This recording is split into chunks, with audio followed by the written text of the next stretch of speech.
السلام علیکم ورحمۃ اللہ وبرکاتہ۔ زمین کی لالچ میں میری ماں نے میری شادی شہر کی پڑھی لکھی لڑکی سے کروا تو دی تھی، لیکن کبھی بھی اسے دل سے بہو تسلیم نہیں کیا۔ میں جب بھی گھر واپس لوٹتا تھا میری بیوی روتے ہوئے ملتی، مگر میں اس کی بات کا یقین نہیں کرتا تھا۔ لیکن ایک روز میرے سر پر قیامت ٹوٹ گئی، کیونکہ میری ماں نے بتایا کہ میری بیوی کسی آشنا کے ساتھ فرار ہو گئی ہے۔ نفرت کی وجہ سے میں نے یقین کر لیا، لیکن 5 سال کے بعد جب بارش میں میرے کمرے کی چھت گری تو یہ دیکھ کر میری روح کانپ گئی کہ میری گمشدہ بیوی تو۔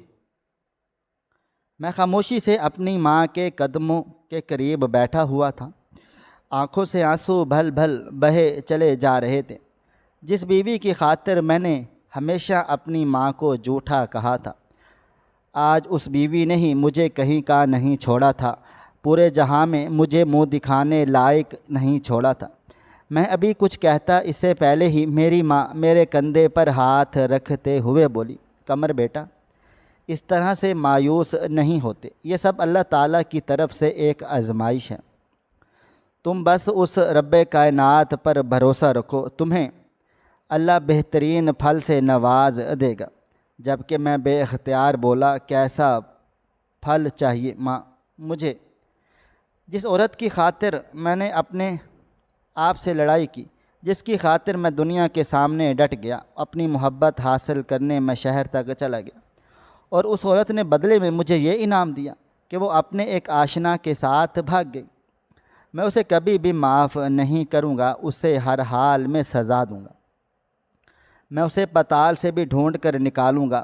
میرے دل کی دھڑکنیں منتشر ہو رہی تھیں، سر پھٹنے کے قریب آ گیا تھا، جب کہ میری اماں فوراً سے بولی، ارے نہیں بیٹا۔ میں نے کہہ دیا، بس چھوڑو، تم اسے کیا فائدہ ایسی عورت کو تلاش کرنے کا جس نے تمہارے ساتھ وفا ہی نہیں کی۔ میں نے تمہیں کتنا سمجھایا تھا کہ شہر کی پڑھی لکھی لڑکیاں صرف اور صرف عیاشی کرتی ہیں تمہارے پیسے پر۔ اس نے صرف اور صرف عیاشی کی، اور جب اسے لگا کہ تم اس کی بات نہیں سنو گے تو وہ تمہیں چھوڑ کر چلی گئی، جب کہ میں بے اختیار سر کو ہلکی سی جنبش دی تھی۔ آخری بار جب اس نے مجھ سے شکایت کی تھی تو میں نے ہی اسے لتاڑ دیا تھا کہ اب بس بہت ہو چکا ہے، کب تک میں اپنی ماں کے سامنے کھڑا ہو کر لڑائی کرتا رہوں گا؟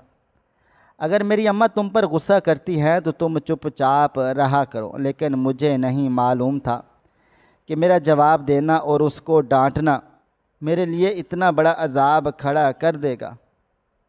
ابھی تھوڑی ہی دیر گزری تھی جب گھر کا دروازہ کھٹکھٹا کر کچھ خواتین اندر گھر کے داخل ہوئی تھیں اور مجھے دیکھتے ہوئے بولیں، ارے ارے قمر، بڑا افسوس ہوا، تمہاری اماں بتا رہی ہے تمہاری بیوی کسی کے ساتھ بھاگ گئی۔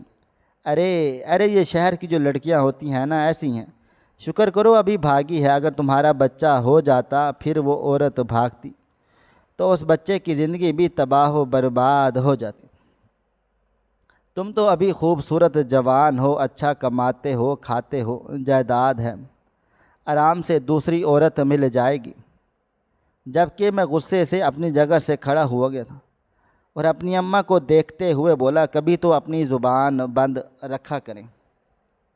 اب کیا ضرورت تھی لوگوں کے سامنے گانا گانے کی کہ میری بیوی بھاگ گئی ہے؟ اور آپ سب بھی اس بات کو ذہن میں رکھ لیں، نہیں کرنی مجھے اب دوبارہ شادی۔ ایک شادی کر کے انجام بھگت چکا ہوں۔ یہ کہتے ہی میں گھر سے نکل آیا تھا۔ دل کی دھڑکنیں اتنی تیز ہو رہی تھی کہ مجھے اپنی کیفیت خود سمجھ ہی نہیں آ رہی تھی۔ میں سیدھا بس اڈے پر چلا آیا تھا اور پچھلی جانب جا کر بیٹھ گیا تھا۔ وہاں پر اکثر لوگ بیٹھ کر شراب پیتے تھے۔ مجھے معلوم تھا یہ غلط کام ہے، شراب ہمارے دین اسلام میں حرام قرار دی گئی ہے، لیکن اس وقت میں اتنا ٹوٹا ہوا تھا کہ مجھے کچھ بھی سمجھ میں نہیں آ رہا تھا۔ میں بس خاموشی سے ایک طرف جا کر بیٹھ گیا تھا۔ تھوڑی دیر کے بعد ہی ایک آدمی میرے پاس آیا اور میرے کندھے پر ہاتھ رکھتے ہوئے بولا، بھائی پیو گے؟ میں نے سر کو ہلکی سی جنبش دی تو وہ چند لمحے کے بعد میرے سامنے ایک چھوٹی بوتل رکھ کر ہاتھ پھیلا چکا تھا۔ میں نے اس کی طرف دیکھا تو وہ ہنستے ہوئے بولا 500 روپے۔ میں نے خاموشی سے اس کی ہتھیلی پر رکھ دیے تھے اور بوتل کا ڈھکن کھول کر بنا بھی کچھ سوچے سمجھے اس بوتل کو اپنے ہونٹوں سے لگا چکا تھا۔ مجھے معلوم تھا یہ گندا محلول میری زندگی تباہ و برباد کر دے گا، لیکن اس وقت میں اتنا ٹوٹ کر بکھر چکا تھا کہ مجھے ہر حال میں شراب چاہیے تھی، تاکہ میرے اندر کا غم و غصہ اس شراب کے ذریعے نکل جائے۔ 2-4 منٹ کے بعد ہی مجھ پر نشہ طاری ہونا شروع ہو گیا تھا۔ میرا سر حد سے زیادہ بھاری ہو رہا تھا۔ تھوڑی ہی دیر گزری تھی جب ایک آدمی میرے برابر میں آ کر بیٹھا اور میرے کندھے پر ہاتھ رکھتے ہوئے بولا، جب برداشت نہیں ہوتی تو پیتے کیوں ہو؟ اپنے گھر والوں کا سوچا کرو۔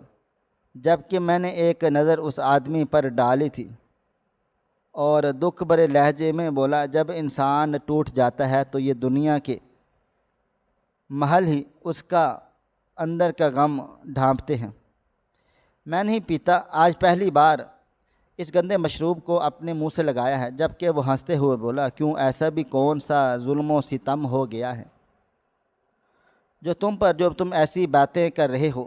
جب کہ میں کچھ بول نہیں پایا تھا، بس آنکھوں کے سامنے مانسی کے وہ منظر گھوم گئے تھے جب میں اپنی بیوی کو رانی بنا کر رکھا ہوا تھا۔ شادی کی پہلی صبح میری بیوی نے صاف کہہ دیا کہ وہ میرے گھر کا ایک کام نہیں کریں گی، اور وہ اس گھر کی ملازمہ نہیں ہے، اس گھر کی بہو ہے، اسے ایک شہزادی کے جیسا مقام چاہیے ہے۔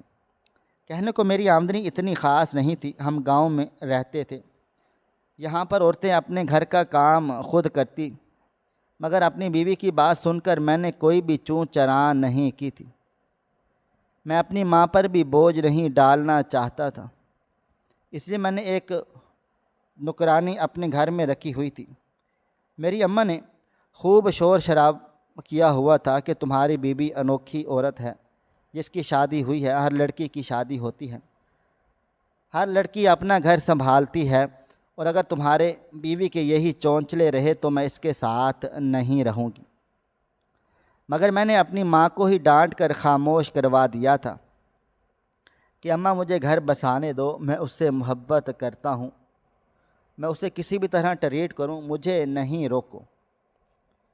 جب کہ میری ماں منہ بنا کر خاموش ہو گئی تھی۔ ابھی میں مزید گہرائی میں جاتا، اس آدمی نے ایک بار پھر میرا کندھا جھنجھوڑا تھا اور مجھے دیکھتے ہوئے بولا، ارے بتاؤ تو بھائی، ایسا بھی کیا ہو گیا ہے تمہارے ساتھ جو تم شراب پینے بیٹھ گئے ہو؟ جب کہ میں نے سر کو نفی میں ہلا دیا تھا۔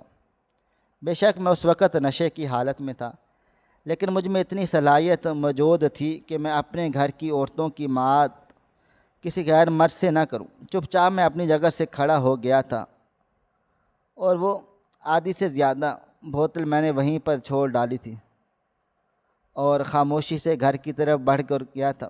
میرے قدم لڑکھڑا سے رہے تھے، آنکھوں میں آنسو بہے چلے جا رہے تھے، لیکن میں نے خود پر قابو رکھا ہوا تھا۔ مختصر مسافت تیر کے میں اپنے گھر کی طرف روانہ ہو گیا تھا تو میری اماں دروازے کے پاس ہی بیٹھی ہوئی تھی۔ مجھے دیکھتے ہی وہ اپنی جگہ سے کھڑی ہو گئی تھی۔ جب کہ میں انہیں نظر انداز کیے چھت پر جانے لگا تھا، انہوں نے میرا ہاتھ تھام لیا تھا اور مجھے دیکھتے ہوئے بولی، کیا تم شراب پی کر آئی ہو؟ اتنا دماغ خراب ہو گیا ہے؟ جب کہ میں فوراً سے بولا، چپ ہو جائیں، آپ میری زندگی برباد کرنے میں کہیں نہ کہیں آپ کا بھی ہاتھ ہے۔ ہر چھوٹی بات پر آپ کو مسئلہ ہوتا تھا، وہ یہ کیوں کھا رہی ہے، وہ یہ کیوں پہن رہی ہے، وہ یہ کیوں جا رہی ہے، ہر چیز آپ نے روک ٹوک تھی، اور آج دیکھیں وہ ہمیشہ ہمیشہ کے لیے مجھے چھوڑ کر چلی گئی۔ آپ کو معلوم ہے میرے دل پر کیا گزر رہی ہے۔ میں نے اسے محبت کی تھی، اماں آپ نہیں سمجھ سکتی میرا درد۔ جب کہ وہ غصے سے بولی، شرم کرو قمر، تمہاری بیوی اپنے میکے جا کر نہیں بیٹھی بلکہ اپنے آشنا کے ساتھ بھاگی ہے۔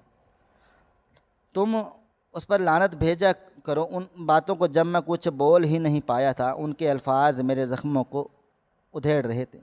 سر نفی میں ہلاتے ہوئے بولا، مجھے آپ سے کوئی بات کرنی ہی نہیں ہے، میں اوپر کو جا رہا ہوں۔ جبکہ انہوں نے سختی سے مجھے آنکھیں دکھائی تھی اور غصے سے بولی، جا کر میرے کمرے میں آرام کر لو، اب تم پر اوپر نہیں جاؤ گے، یہ میرا حکم ہے۔ جبکہ میں بیزار سا چپ چاپ ان کے کمرے میں چلا گیا تھا۔ فی الحال میں بھی اپنے کمرے میں جا کر نہیں بیٹھنا چاہتا تھا، ماضی کی ان یادوں کو دوبارہ نہیں کھولنا چاہتا تھا جس نے مجھے اب صرف اور صرف تکلیف ہی دے رہی تھی۔ مجھے ابھی بستر پر لیٹے کچھ ہی دیر گزری تھی جب اچانک مجھے اپنا دل بھاری ہوتا ہوا محسوس ہوا تھا۔ میں نم آنکھوں کے ساتھ اٹھ کر بیٹھ گیا، لیکن کب میرا سر چکرا گیا اور میں گہری نیند میں چلا گیا، مجھے خود بھی کچھ پتہ نہیں تھا۔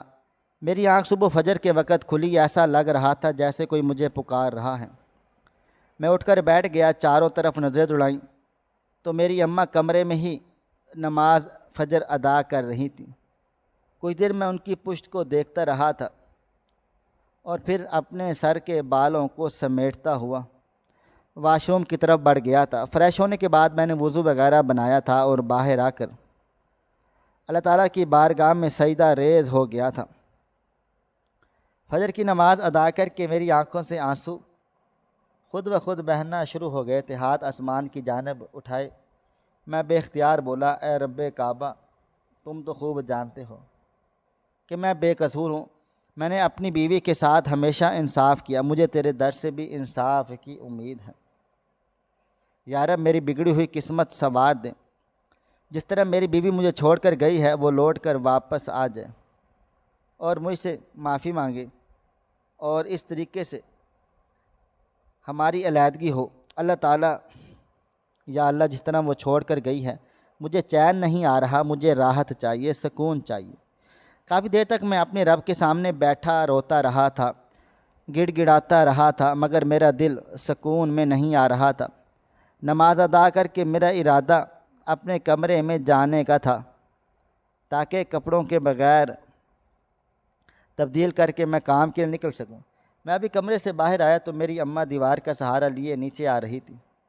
ان کے ہاتھ میں کافی سارے کپڑے تھے۔ میں نے فوراً ہی زینے پر چڑھ کر اپنے کپڑے سنبھالے تھے، جبکہ وہ مجھے دیکھتے ہوئے بولی، میں نے اوپر کے کمرے کو تالا لگا دیا ہے، دن میں تمہاری ضرورت کا سارا سامان نیچے کو شفٹ کر دوں گی، ابھی فی الحال یہ کپڑے لو اور کپڑے میری الماری میں لگا دو۔ میں فوراً سے بولا تھا، امی مجھے اس چیز کی ضرورت نہیں ہے، میں اوپر ہی رہوں گا، لیکن انہوں نے سختی سے مجھے ڈانٹ دیا تھا کہ کوئی ضرورت نہیں ہے اوپر رہنے کی، بے وجہ تمہارا دماغ خراب ہو جائے گا، جاؤ ابھی فریش ہو جاؤ، پھر کپڑے وغیرہ تبدیل کر کے اپنے کام پر چلے جاؤ، زیادہ اس لڑکی کے بارے میں سوچ کر خود کو ہلکان کرنے کی ضرورت نہیں ہے۔ اماں کی باتیں سن کر میں تھوڑا سا حیران ہوا تھا، وہ اس طرح کیوں بول رہی تھی؟ حالانکہ شادی سے پہلے انہیں بالکل بھی پسند نہیں تھا کہ میں ان کے کمرے میں بھی دیکھوں اور بیٹھی رہوں، اس میں میں ہی کیوں نہ شامل ہوں، مگر اب ان کا انداز دیکھ کر مجھے گڑبڑ کا احساس ہوا تھا، مگر میں چپ چاپ کپڑے تھام کر واش روم کی طرف بڑھ گیا تھا۔ فریش ہو کر باہر آیا تو میری کافی زیادہ چیزیں نیچے لے کر آ چکی تھی، پرفیوم، کنگھی، میرے جوتے، باقی ضرورت کا سامان سامنے ہی برآمدے میں رکھا ہوا تھا۔ میں اب جھنجھلا کر بولا، امی کوئی ضرورت نہیں ہے، میرے آنے سے پہلے یہ آپ سامان اوپر شفٹ کر دینا، میں نیچے نہیں آؤں گی، مجھے اب آپ کی عادت ہو گئی ہے، اپنے کمرے میں جو ہونا تھا وہ تو سو ہو چکا ہے، مجھے اب اس حقیقت کو تسلیم کرنا ہی پڑے گا۔ جبکہ میری اماں فوراً سے بولی، خاموش رہو، تم اب سیدھے کام پر، بے وجہ اس لڑکی کی وجہ سے خود کو پریشان کر رہے ہو، آئندہ کے بعد اگر تم نے دوبارہ کبھی شراب کو ہاتھ بھی لگایا تو میں تمہاری ٹانگیں توڑ دوں گی۔ جب کہ میں چپ چاپ تیار ہو کر اپنے کام کے لیے نکل گیا تھا، دل ہی دل میں مجھے اس بات کی بے حد شرمندگی تھی کہ میں نے اس شراب کو ہاتھ ہی کیوں لگایا تھا۔ کیوں مجھے شراب نہیں پینی چاہیے تھی؟ ہم جیسے شریف لوگوں پر یہ چیز شوبہ نہیں دیتی۔ پورا دن معمول کے مطابق گزر گیا تھا۔ شبان کے کئی دفعہ بھی ٹوٹا تھا، کئی بار میں پھر سے سنبھلا تھا تو کئی بار میں ٹوٹ کر بکھر گیا تھا، مگر جیسے تیسے میں نے آج کا دن کاٹ لیا۔ رات 10 بجے میری واپسی ہوئی تو گھر کے اندر سے مختلف عورتوں کے آوازیں آ رہی۔ میرا دل تھک سے رہ گیا۔ ایک بار پھر میرے گھر کے اندر تماشا لگایا جا رہا تھا۔ کئی سوچ کر میں اندر داخل ہوا تو برآمدے میں کئی خواتین بیٹھی ہوئی تھیں، جن کے درمیان میری اماں مسلسل میری بیوی کی برائیاں کیے جا رہی تھی۔ ارے کیا بتاؤں بہن، اس نے تو ہمیں کہیں کا بھی نہیں چھوڑا۔ میرے بچے نے اسے کیا کچھ نہیں دیا تھا۔ ابھی تم میرے بیٹے کا کمرہ دیکھو تو حیران و پریشان رہ جاؤ۔ میرے بیٹے نے اپنا کمرہ نہیں بنایا تھا، لیکن وہ لڑکی ناشکری تھی۔ اللہ تعالیٰ پوچھے اس سے غارت کرے میرا رب ان کے پورے خاندان کو، جب کہ نہ جانے کہ اماں کا بولنا بھی آج پہلے دن ہی برا لگ گیا تھا۔ وہ میری بیوی کی عزت تھی، وہ جو ہونا تھا سو ہو چکا ہے۔ میں اس عزت کو اس بیچ مندھار میں نہیں اچھالنا چاہتا تھا۔ میں گلہ کھنگار کر اوپر جانے لگا تو میری ماں ہڑ بڑھاتی ہوئی میرے سامنے آ گئی تھی اور میری کلائی تھام کر بولی، میرے کمرے میں جاؤ، وہاں میں نے تمہارا سارا سامان شفٹ کر دیا ہے، خبردار جو تم اوپر چلے گئے۔ جب کہ میں فوراً سے بولا، میرا دماغ خراب مت کرو، مجھے فریش ہو کر لیٹنا ہے۔ تم نے جو یہ مچھلی بازار لگایا ہوا ہے تمہیں ہی مبارک ہو۔ کمرے میں جاؤں گا تو خوب آوازیں آئیں گی۔ جب کہ میری اماں مجھے دیکھتے ہوئے بولی، ابھی میں ان سب کو نکالتی ہوں، تم ٹھہرو۔ یہ کہتے ہی اماں نے ان سب عورتوں کو دیکھا تھا اور بلند آواز میں بولی، چلو بہنیں اپنا تم لوگ جاؤ، بعد میں آنا، میرے بیٹے کو آرام کرنا ہے۔ جب کہ ایک عورت کھڑے ہوتے ہوئے بولی، ہمیں تو بہت زیادہ افسوس ہے، اب تو اپنی بہوؤں سے ڈر لگنے لگ گیا ہے۔ اللہ تعالیٰ آپ کے قمر بیٹے کو اب صبر و جمیل دیں۔ ہمارے بچے کا حال کیا ہو چکا ہے، ایک ہی دن میں اس کا چہرہ کملا سا گیا ہے۔ جب کہ میری اماں نے گھبرا کر میری طرف دیکھا تھا، مجھے یہ باتیں زہر سے بھی بری لگ رہی تھی۔ اماں فوراً سے بولی، ہاں ہاں سن لی تمہاری بات، اب یہاں سے جاؤ۔ جب کہ تمام عورتیں اپنا اپنا آنچل سنبھال کر رکھیں۔ میرے گھر سے چلی گئی۔ ان سب کے جاتے ہی میں غصے سے چلایا، میں نے اپنے آپ کو منع کیا تھا کہ آپ کو کسی قسم کی بکواس نہیں کریں گے، لیکن آپ کو میری بات سمجھ ہی نہیں آتی۔ آپ کے نزدیک میری باتیں صرف اور صرف مذاق ہیں، آپ کو لگتا ہے کہ میں صرف اور صرف پھونک رہا ہوں۔ میری بات سن کر میری اماں بولی، ارے اس طرح سے کیوں بولے چلے جا رہے ہو، وہ بھی اس طرح بھاگی ہوئی لڑکی کے خاطر؟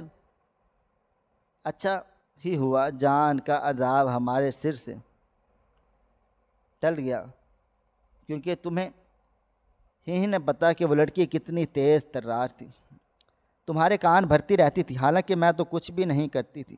جب کہ میں چپ چاپ اماں کے کمرے میں فریش ہونے کے لیے چلا گیا۔ یہ بات اماں کی سراسر غلط تھی، کیونکہ اس بات کا بخوبی اندازہ تھا۔ اماں بہت ہی تیز خاتون کی لگتی تھیں اور ان کی زبان ایک لمحے کے لیے نہ رکی، ان کے منہ میں جو بھی آتا وہ اگلے کو سنا دیا کرتی، اس لیے ان کی بات پر مکمل بھروسہ نہیں رکھتا تھا۔ کمرے میں داخل ہوا تو لمحہ بھر کے لیے اپنی جگہ سے دہل کر ہل نہیں پایا تھا کہ میرے آدھے سے زیادہ سامان نیچے کو آ چکا تھا اور میرا ٹیبل، میرا صوفہ، جب کہ میں سر تھام کر چکا تھا کہ وہ میری کمر کا اماں کا جواب خراب ہو گیا، دماغ خراب کر دیا ہے۔ کیا کچھ دیر کے بعد وہ کمرے میں داخل ہوئی تو مجھے دیکھتے ہوئے بولی، کیا ہوا، تم ابھی تک یہاں کھڑی ہو، جاؤ تیار ہو کر میں تمہارے لیے کھانا لگاتی ہوں۔ جب کہ میں فوراً سے بولا، اماں یہ کیا ہے، آپ سامان نیچے کیوں لا رہی ہیں؟ میں اوپر ہی رہوں گا، جبکہ وہ بولی کوئی ضرورت نہیں ہے میں تمہیں اوپر جانے کی، مجھے معلوم ہے کہ اوپر جا کر تم صرف اذیت میں مبتلا ہوگے، جا کر فریش ہو جاؤ۔ جبکہ میں سر نفی میں ہلا دیا تھا، واش روم کی طرف بڑھ گیا تھا، اور واش روم اماں کے ارادے مجھے بالکل بھی سمجھ نہ آ رہے تھے۔ ان کا انداز کافی تبدیل ہو گیا۔ واش روم سے فریش ہو کر میں باہر آیا تو انہوں نے برآمدے میں کھانا لگا دیا اور اب وہیں بیٹھی میرا انتظار کر رہی تھی، اور میں تھوڑا سا حیران و پریشان ہوا تھا کہ اماں کھانا بنانے میں تھوڑی لاپرواہی ہی کرتی تھی، ان سے زیادہ کھانا نہ بنتا تھا، مگر شاید میرے حساس نے انہوں نے آج بنا لیا تھا۔ میں خاموشی سے بیٹھ گیا تھا، ابھی روٹی ہاتھ میں تھامے اگلا ہی لمحہ مجھے اوپر سے کچھ گرنے کی آواز سنائی دی تھی۔ میں نے بے ساختہ اوپر کی طرف دیکھا تو میری اماں فوراً سے بولی، ارے چھوڑو، اوپر کوئی کھانا کھا گا، کیا ہو گیا ہے تمہیں؟ ہر وقت تمہیں اس طرف دھیان لگائے رکھتی ہوں، زیادہ تر لوگ تمہیں اوپر جانے کا شوق ہو رہا ہے۔ جبکہ میں سر کو نفی میں ہلاتے ہوئے بولا اور روٹی کا نوالا توڑ کر سالن سے لگا کر اپنے منہ میں رکھا تھا، لیکن اگلے ہی لمحے بہت برا جھٹکا لگا۔ میں نے بے ساختہ اماں کی طرف دیکھنے لگا کہ یہ کھانے کا ذائقہ اماں کے کھانے کے ذائقے کی طرح بالکل بھی نہیں تھا، بلکہ یہ تو میری بیوی کے ذائقے کی طرح تھا۔ میں کچھ کہتا اس سے پہلے ہی وہ بولی، اچھا ہے تمہاری بیوی نے جاتے جاتے مجھے یہ آلو گوشت کی ریسپی بتا ڈالی تھی، بہت ہی اچھا بناتی ہے وہ، لاکھ برائی سہی لیکن کھانا اچھا بناتی تھی اس کے ہاتھ کا۔ جبکہ میں نے سر جھٹکا تھا، جب شاید اسی ٹیسٹ کا احساس تھا، میں نے خاموشی سے کھانا تناول کر لیا تھا اور وہیں برآمدے میں لیٹ گئی۔ جبکہ میری اماں بولی، اندر چلو، یہاں مت لیٹو۔ میں اب جھنجھلا سا گیا، کیا ہو گیا ہے اماں؟ میں 2 سال کا بچہ نہیں ہوں جس طرح آپ مجھے ٹریٹ کر رہی ہیں، مجھے میرے کمرے میں نہیں جانے دے رہی ہیں، اب باہر لیٹ رہا ہوں تب بھی آپ کو پرابلم ہے، نہیں رہنا مجھے آپ کے کمرے میں۔ لیکن وہ زور زبردستی مجھے ڈانٹ کر اندر کو لے گئی تھی۔ وقت دھیرے دھیرے گزرتا چلا جا رہا تھا۔ کئی بار میری ماں نے بچوں کی دوسری شادی کے لیے کا ابا بھی دیکھ لیا تھا تو شادی کا بولا، لیکن اتنا دل کھٹا ہو چکا تھا کہ میں اپنے ہاتھ کھڑے کر چکا، مجھے نہیں کرنی شادی، میں اکیلا ہی تنہا ٹھیک ہوں۔ لیکن میں جانتا ہی نہیں تھا کہ زندگی مجھے کس طرح ہر چیز سے بچا رہی تھی۔ یہ سب میرے لیے رب کا کمال تھا۔ وقت اور تیزی سے گزرتا چلا جا رہا تھا، دن ہفتوں میں اور ہفتے مہینوں میں اور مہینے سالوں میں تبدیل ہوتے چلے گئے تھے۔ میری بیوی کو بھاگے ہوئے تقریباً 5 دن سال کا عرصہ بیتا، اور اس دوران میری ماں نے ایک دفعہ بھی اوپر نہ جانے دیا۔ اب تو مجھے بھی چھت سے نفرت سی ہو گئی، بھلا میں اوپر جا کر کرتا ہی کیا؟ اس کے کمرے کو سامان دے کر اپنا ہی دل جلاتا۔ کئی بار میرے دل میں شدید خواہش ہوئی کہ میں اس کی ماں کے کپڑے اس کے گھر پھینک کر آ جاؤں، انہیں خوب سنا کر آؤں، لیکن میری اماں نے مجھے ہمیشہ سے یہی کہا ہوا تھا کہ اس عورت کی وجہ تم اس کے خاندان کو کیوں ذلیل و رسوا کرو گے؟ ان لوگوں کا اس میں کیا عمل دخل ہے؟ ان کی بات بھی کہیں نہ کہیں درست تھی، اس لیے میں اپنے گھر میں رہنے میں عافیت جانی تھی۔ وقت اور تیزی سے گزرتا چلا جا رہا تھا۔ میں 1-2 بار میں نے اوپر جانے کی کوشش بھی کی تھی، لیکن ہر بار اماں سے میری کوشش ناکام بنا دیتی تھی۔ وہ ایسا کیوں کرتی تھی میری سمجھ سے باہر تھا۔ آج معمول کا ہی دن تھا، اماں نے میری خالہ کو گھر بلایا ہوا تھا اور ان کے ساتھ ان کی بیٹی بھی موجود تھی۔ مجھے معلوم تھا ماریا میرے گھر میں کیوں آئی ہے، یقیناً وہ مجھ پر نظر رکھتی تھی۔ میں نے اماں کو اچھی طرح سے سمجھایا ہوا تھا کہ میں خاندان میں کبھی بھی شادی نہیں کروں گا، جو ہونا تھا میرے ساتھ وہ سب ہو چکا ہے، مجھے اب دوبارہ شادی ہی نہیں کرنی۔ مگر اماں کو میری یہ بات سمجھ ہی نہ آتی تھی۔ ان کا کہنا تھا کہ میں تمہاری شادی اب کرواؤں گی، بہت ٹائم ہو چکا ہے، جو ہونا تھا وہ تمہارے ساتھ ہو چکا ہے۔ مجھے بھی اب اپنے بیٹے کی نسل دیکھنی ہے۔ کیا میں اس طرح تنہا زندگی کاٹتی رہوں؟ جب کہ میں خاموش ہو جاتا اور ابا کی طبیعت کے بارے میں بھی خراب رہنے لگ گئی تھی۔ بیچاری روز میرے لیے کھانا بناتی، ایک دن کا ناغہ بھی نہ کیا۔ کئی بار تو مجھے حیرت بھی ہوتی کہ اماں اتنا کھانا کیسے بنا لیتی ہیں، مگر میں چپ رہا تھا۔ اکثر ان کے ہاتھ پاؤں چل رہے تھے تو یہ میرے لیے بہت زیادہ خوشی کی بات تھی۔ میں نے ان کی صحت پر بالکل بھی نظر نہیں لگایا ہوا تھا۔ خالہ نے آتے ہی ساتھ مجھے خوب پیار کیا تھا اور ڈھیر ساری دعائیں دی تھی، جبکہ ماریہ کی تو مجھ سے نظریں ہی نہیں ہٹ رہی تھی۔ اسے دیکھ کر نہ جانے کیوں مجھے میری بیوی کی یاد ستا رہی تھی۔ کئی بار میری بیوی مجھے ماریہ کے حوالے سے روکتی ٹوکتی رہتی تھی کہ مجھے جیل نہیں پسند، جس جیل میں جس میں وہ آپ کو آ کر گھورتی ہے، کس دن اسے میں خوب سناؤں گی۔ جبکہ میں ہنس کے رہ جاتا اور اس کا جیلسی بھرا انداز میرے لبوں پر مسکراہٹ بکھیر دیتا۔ مجھے میرے خیالوں میں گم سم دیکھ کر میری خالہ نے میرے کندھے پر ہاتھ رکھا تھا اور مجھے دیکھتے ہوئے بولی، قمر کہاں گم سم ہو؟ جبکہ میں نے سر نفی میں ہلا کر کمرے سے باہر کو آ گیا تھا۔ لاشعوری طور پر میری آنکھیں بھی مسلسل میرے کمرے کی طرف دیکھے جا رہی تھی، جو مسلسل 5 سال سے بند پڑا ہوا تھا۔ میں نے ایک دفعہ بھی چھت پر نہیں گیا تھا، مجھے اس جگہ سے سخت نفرت ہو گئی تھی، اور آج نہ جانے کیوں میرا دل شدت سے مچل رہا تھا کہ میں اوپر چلا جاؤں، کچھ دیر میں اپنے کمرے میں جا کر بیٹھوں، کچھ دیر میں اپنے آنسوں بہا لوں۔ لیکن یہاں سے مجھے شدت زندگی سے صرف اور صرف ایک ہی گلہ تھا کہ میں نے اس سے بہت محبت کی، وہ مجھے چھوڑ کر کیوں چلی گئی؟ اے اللہ میاں، تو نے میرے ساتھ ایسا کیوں کیا؟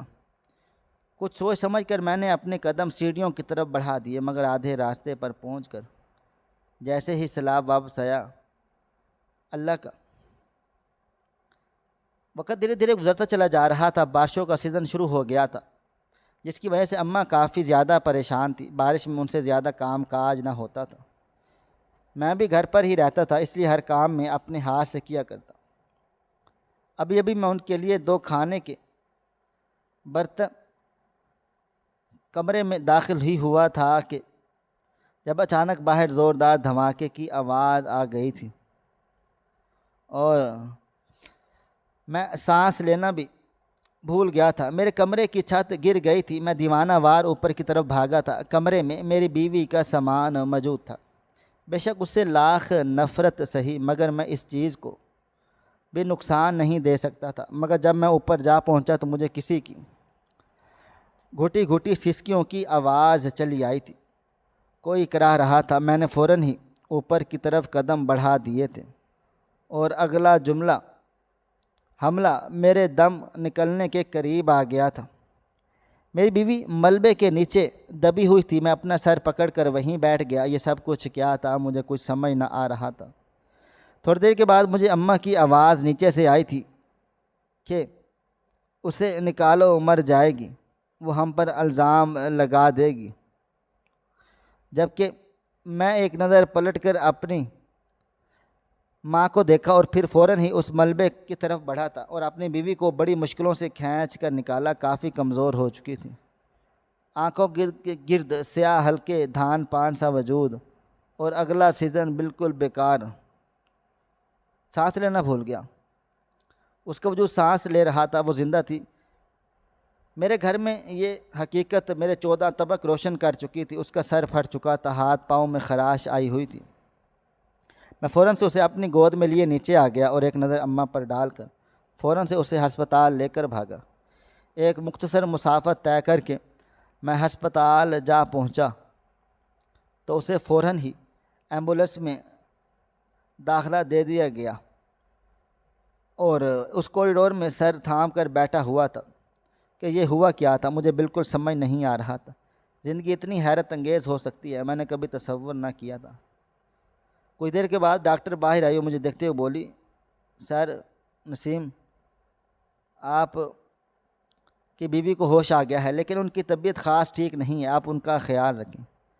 کافی کمزور ہو گئے ہیں اور خون کی کمی بھی ہے۔ جبکہ میں کچھ کہتا اس سے پہلے وہ ڈاکٹر میرے سامنے سے چلی گئی تھی۔ کچھ ہی دیر کے بعد کوریڈور میں تنہا بیٹھا رہا تھا اور پھر اپنے اندر ہمت پیدا کر کے میں وارڈ میں داخل ہوا اور آنکھیں بند کیے بستر پر لیٹی ہوئی کپ کپاتے ہوئے قدموں کے ساتھ میں نے اس کے پاس پہنچا تو اگلا لمحہ میرے لیے تکلیف دہ تھا۔ اس کا وجود کافی کمزور ہو گیا تھا۔ ایسا کیوں تھا کچھ بھی سمجھ نہ آ رہا تھا۔ میں نے کانپتے ہاتھوں سے اس کا ہاتھ تھام لیا تھا، لیکن میں نے اس کو دیکھتے ہوئے بولا، یہ سب کچھ کیا ماجرا ہے؟ اماں نے تو مجھے کہا تھا کہ تم بھاگ گئی ہو، لیکن یہ سب کچھ کیا ہے؟ میرا محض اتنا کہنا تھا کہ وہ پھوٹ پھوٹ کر رونے لگ پڑی اور وہ مجھے دیکھتے ہوئے بولی، بے حد شکریہ، افسوس ہے قمر آپ نے ایک دفعہ بھی ہمارے کمرہ نہیں کھولا، ایک دفعہ بھی نہیں دیکھا کہ آپ کی بیوی وہیں تو نہیں ہے، ایک دفعہ بھی آپ میری یادیں لینے کے لیے اس کمرے میں نہیں آئی۔ اتنی نفرت، جبکہ میں نم لہجے میں بولا تھا کہ تم سے میں نفرت ہوتی تو کب کی میں شادی کر چکا ہوتا، اپنا گھر بسا چکا ہوتا۔ تم نے کبھی دیکھا نہ تھا، تمہاری خاطر میں بھی پیچھے لڑا، کبھی تمہیں غلط نہیں کہا۔ جبکہ وہ روتے ہوئے بولی، صرف اس ایک وجہ کی خاطر میں اس گھر میں 5 سال قید رہی تھی۔ اگر آپ ایک دفعہ اوپر آ کر دیکھ لیتے تو آپ کو سمجھ آ جاتا کہ آپ کی بیوی آپ کے پاس ہے۔ اور پھر جو روتے ہوئے اس نے مجھے بات بتائی تھی، اسے سن کر مجھے سانپ سونگھ گیا تھا۔ میری ماں نے میری شادی جائیداد کے لالچ میں کی تھی۔ میری بیوی کے سر کے بال پر صرف ایک ماں کا سایہ تھا۔ شادی کے 2 مہینے بعد اس کا انتقال ہو گیا، زمین میرے نام ٹرانسفر ہو گئی، اور جو 1 مہینے کے بعد اس نے میرے نام ٹرانسفر کر دی تھی۔ میں نے اسے منع بھی کر دیا تھا، لیکن یہ سب اس نے اپنی خوشی سے کیا تھا۔ محض اتنا ہونے کے بعد اماں نے اس سے بدظن ہونا رہنا شروع کر دیا تھا۔ ہر چھوٹی چھوٹی بات پر جھگڑا کرنا، اس کو برا بھلا کہنا، اس کے خلاف میرا دماغ خراب کر دیا۔ ان کا پسندیدہ مشغلہ بن چکا تھا، مگر میں ایک سمجھدار مرد تھا۔ بیوی اور ماں کو کس طریقے سے ہینڈل کرنا تھا مجھے بہت اچھے سے آتا تھا، اور اسی لیے میں اپنے رشتے کو بیلنس کر کے چل رہا تھا۔ مگر جیسے جیسے وقت گزرا، میری ماں کی نفرت عروجوں پر چلی گئی۔ انہوں نے ایک روز میری بیوی کو بے ہوش کر کے اسے میرے کمرے میں زنجیروں کے ساتھ باندھ ڈالا، اور ان سب چیزوں میں ماریا کا بھرپور ہاتھ تھا۔ اس کی ماں، میری اماں اور وہ تینوں مل کر میری بیوی پر تشدد کرتے تھے۔ اسے میرے کمرے میں قید و بند کیا گیا تھا۔ دن بھر وہ کام کرتی، جب میرے آنے کا وقت سے پہلے اوپر کر دیا جاتا تھا۔ میری اب سمجھ میں تمام باتیں آ گئی کہ اماں کا مجھے میرے کمرے میں نہ جانے دینا، سارا ساز و سامان اپنے کمرے میں شفٹ کر لینا، اور ایک چیز کی میری بھی سمجھ میں آ چکی تھی کہ میں نے اپنی بیوی سے پاؤں پکڑ کر معافی مانگ لی تھی، لیکن اس نے مجھے کچھ بھی نہیں کہا تھا۔ اس کا کہنا تھا کہ اگر آپ میری طرح ہی مظلوم ہیں، آپ نے میری اور جدائی کی برداشت کی ہے، آپ اس میں کوئی قصور نہیں ہے، لیکن آپ کی ماں نے میرے ساتھ بہت کچھ غلط کیا ہے۔ اپنی بیوی کی باتیں سن کر میرا دل بھر آیا تھا۔ میں اسے لے کر الگ گھر میں شفٹ ہو گیا تھا۔ اماں جان کے لیے میں نے ایک الگ سے نوکرانی کا بندوبست کر دیا۔ میں روز اماں سے ملنے کے لیے آتا تھا، لیکن میں نے ان کا ساتھ چھوڑ دیا تھا۔ جو خاتون 5 سالوں سے ایک عورت کو اس طرح ظلم و ستم کا نشانہ بنا رہی تھی، میرا نہیں خیال کہ مجھے اب ان کے ساتھ رہنا چاہیے تھا، مگر میں پھر بھی ان سے تعلق میں رہتا تھا کیونکہ وہ میری ماں تھی اور میں ان سے رشتہ کبھی بھی توڑ نہیں سکتا تھا۔ ناظرین، آپ کو ہماری آج کی کہانی کیسی لگی؟ کمنٹ باکس میں اپنی رائے کا اظہار ضرور کریں۔ مزید اس طرح کی سبق آموز کہانیاں سننے کے لیے ہماری ویڈیوز کو لائک کریں، شیئر کریں اور ہمارے چینل کو ضرور سبسکرائب کر لیں۔ ملتے ہیں کل ایک نئی اور دلچسپ کہانی کے ساتھ، تب تک اپنا ڈھیر سارا خیال رکھیے گا۔ اللہ حافظ۔